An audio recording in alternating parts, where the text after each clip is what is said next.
बिपाशा से पहले जाने की सच्चाई अप्पू को पता चल जाती है और अप्पू को पता होता है, तो जिस कारण वो इस बात को पहले अनिरुद्ध को बताना चाहते थे, लेकिन कैसे भी मुश्किलें इस कदर क्रिएट हो जाती है कि वो ये सच्चाई नहीं बता पाती। लेकिन इसके बाद तो पूजा में जो तमाशा होता है, जब सच्चाई सामने वाकई में बिपाशा सबके सामने लाती है, तो सच में ये बहुत ही ज्यादा मजेदार हो जाती है। तो खैर बात करें एपिसोड की स्टार्टिंग तो ये बहुत ज्यादा बेहतरीन हो जाती है, क्योंकि अब झानक नहीं जाना चाहते उसके साथ में, और यहाँ पे अब कैसे भी सोच लेता है कि नहीं यार, छोटन को लगता है कि अगर ये यहाँ पर रहेगी तो कुछ भी इसके साथ हो सके। तब तक तो लाल आकर बताता है कि देखो नर्स की तो शॉर्टेज है, जिस कारण हमें इनको ही ले जाना होगा। जैसे अब जाते हैं ना, गाड़ी से आना होता है, तो ये अनिरुद्ध के बगल में जा रहे होते बैठने के लिए, लेकिन बिपाशा की भी गलती होती। वो सिर्फ इतना बोलती है कि तुम बैठो, ये नहीं बताती कि किस गाड़ी में बैठो। वो तो बस जान के ना कोई बहाना खोजकर बस बेइज्जती करना चाहती है किसी की भी। बाकी ये सभी लोग घर पहुंचते हैं तो दादी देखकर को बहुत खुश होती है। पूरी फैमिली वालों में खुशी की लहर दौड़ जाती है कि यार तू आ चुका ना, हमें तो उम्मीद ही नहीं थी कि तू आएगा।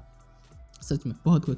लेकिन वहीं हब्बू को तो झनक की याद आ रही होती है, और वो झनक के बिना खुद को महसूस ही नहीं कर पाती। उसको लगता है कि झनक है तो वो है, उसके होने से इसका अस्तित्व है।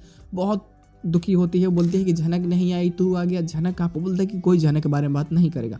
वो बोलती है कि मैं करूँगी, मुझे खाना मत दो, पानी मत दो, मैं भूखे रह लूँगी, लेकिन मैं झनक को याद करूँगी। झनक कहाँ हो तू? बहुत रोती है बेचारी।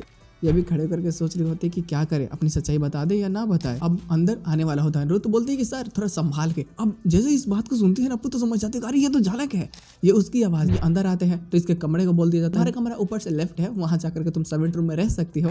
पहले झनक के रूम में रहने वाले थे, बट अब वो सर्वेंट रूम में चल जाती है रहने के लिए। ठीक है, अप्पू को पूरी तरीके से क्लियर हो जाता है कि ये कोई और नहीं बल्कि झनक ही है। ये झूठ बोल रही, बोलते रुको लड़की।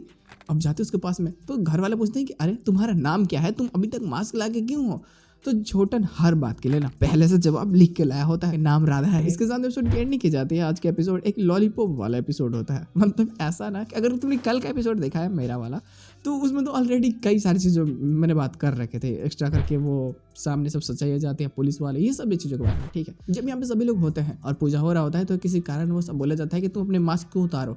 लेकिन उस वक्त तक तो बिपाशा को पता चल चुका होता है, क्योंकि झनक अप्पू से भी पहले मिली हुई होती है। तो जिसका बिपाशा को शक होता है, पीछा करती है, कमरे में जाती है। सारी सच्चाई पता चलने के बाद नीचे हॉल में आने के बाद में वो पूरा एक ही सूट में सबको सच्चाई बता देती है। और जैसे सच्चाई सामने आती है, बस इसके बाद तो भाई तमाशा नेक्स्ट लेवल हो जाता है। मजा भी आएगा देखने में आने वाले प्लॉट्स को लेकर के, क्या बेहतरीन चीजें होती हैं। खैर एक्स्ट्रा प्लॉट नहीं है तो भाई जस्टिफाई नहीं होता कि पुलिस वाले आकर के क्या करते हैं। खैर छोटन तो सारी सच्चाई बताता ही है कि ये ब्लड उसने ही दिया है। देखना मजेदार होगा कि आने वाले प्लॉट्स में और क्या बेहतरीन चीजें होंगी।